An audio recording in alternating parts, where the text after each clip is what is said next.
I felt really small when I came into recovery, and kind of anything was more powerful than me. And I was very clear very clear in the understanding that my addiction was more powerful than me.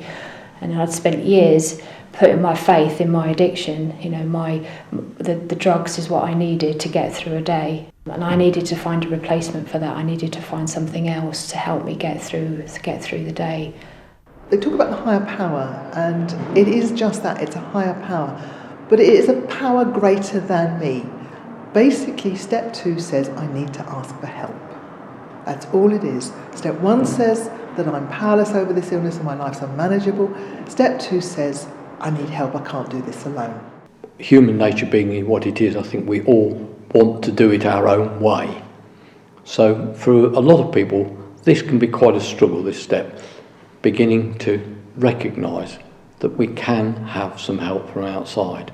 The spiritual principle behind step 2 is hope.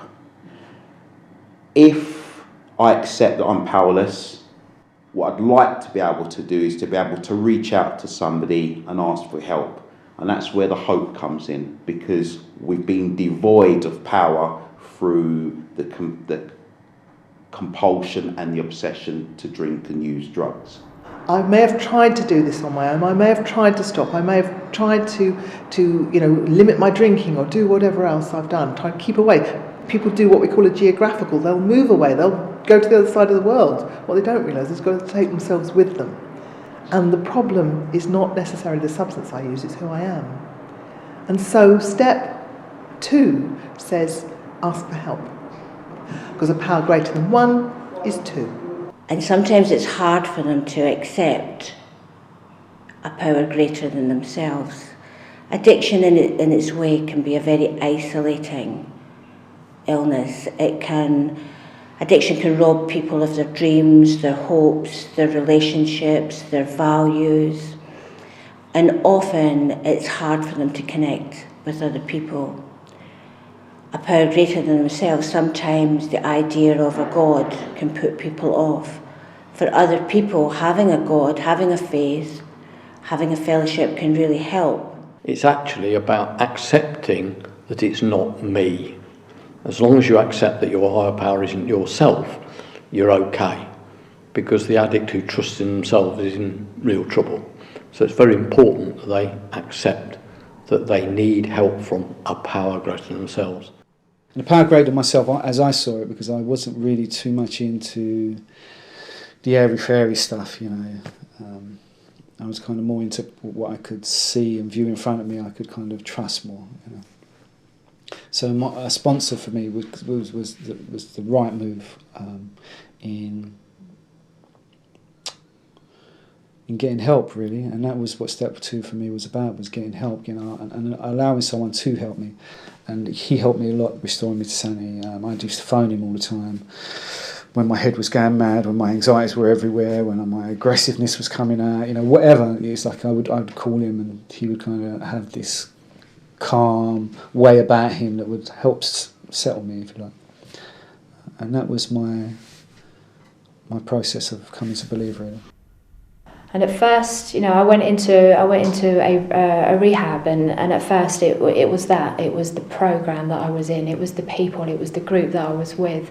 When they were my power greater than me. I knew that together it was something I couldn't do by myself, and I needed to do with other people, and together I had a better chance. In a way, step 2 is all about we, recognising that if I've accepted I'm powerless over addiction, if I've accepted I can't manage life, I need help. It took me a long time to get a grip on this, For a while I thought that the programme was a religious programme, and I heard a lot of talk about God, and for me, God was always connected to a religious point of view, and I needed something different to that. I needed a higher power, basically. And at first, when I first came around, I used a group of Narcotics Anonymous, I used my friends, and just using people with more knowledge than myself.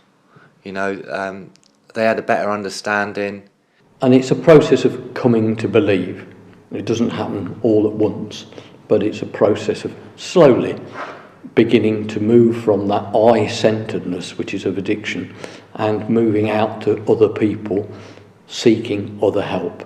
And very often people will start by going to the doctor, or maybe asking their family, or going on to an AA or an NA meeting and just saying, help.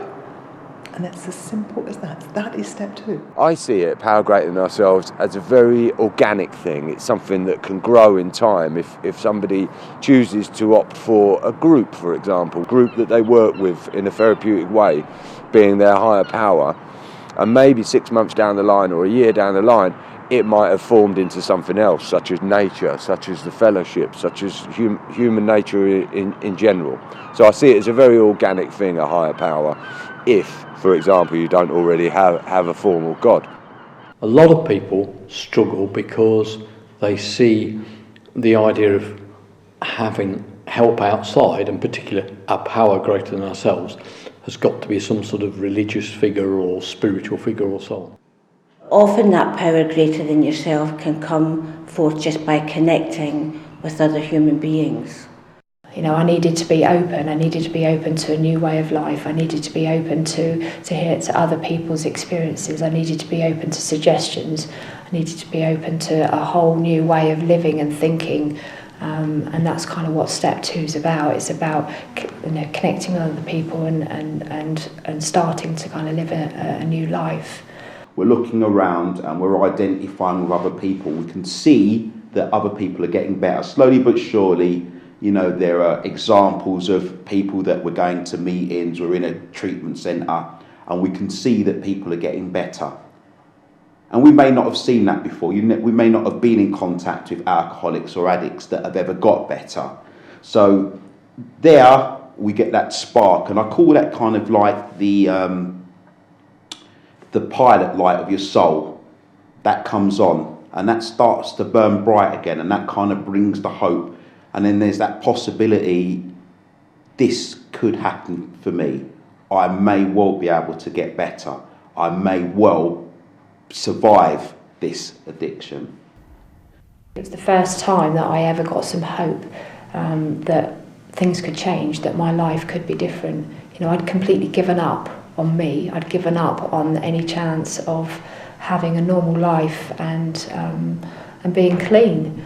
You know, and then I got into recovery, started to meet other people that were clean, and I started to get those first seeds of hope that maybe, just maybe, I could do it. You know, I'd listen to their stories and I could really identify with it. I thought, well, if they can do it, then I can do it. It's like to trust the process. That all this stuff that they're kind of saying in these meetings is actually working for me, because I can start to feel it, and I'll go into meetings was another part of my step 2. Coming to trust in the meetings, coming to trust in the people in the meetings, coming to allow people to support me as I was supporting them. You know, my higher power doesn't have any kind of shape or form. It's not something that I can tell you what it looks like, or I just know how it feels. And when I connect to it, you know, I feel like I can achieve anything. You know, and that's really powerful. It restores me on many different levels. Restoring to sanity, in quite simple terms, is getting people to see the madness of their actions within addiction. The stuff we mentioned in step 1, powerlessness of robbing off our own families, of committing crimes and selling our bodies for a bit of dirty brown powder or a bottle of gin. That kind of stuff, the insanity of doing that, we try to make them see it and restore their life to some kind of normality where they're no longer doing that, where their self-worth is a lot better than that, and they don't do that anymore. And that is the restoration to sanity that we're talking about. And my insanity of my using was, I suppose, the drivenness to do things against my better values, against my better judgments, against my principles that I'd kind of grew up with, that my mum taught me. You know, you don't steal, you don't hurt people, you don't lie. You know, you be honest. You know, put it all to one side, and kind of was just driven by the need to use. And I think that was insane, really. It was insane, because it didn't make me feel good about myself. But I'd continue to do it anyway. Being restored to sanity, for me, For a long time before I came into recovery, I didn't think I was insane, but the whole act of getting and using drugs is insane. Usually most people, once they've sobered up, cleaned up, can look back at their behaviours and recognise in a normal, rational world what they're doing to themselves, what they're doing to others is insane. And insanity more for me in kind of trying to get clean and stay clean was the relapse cycle.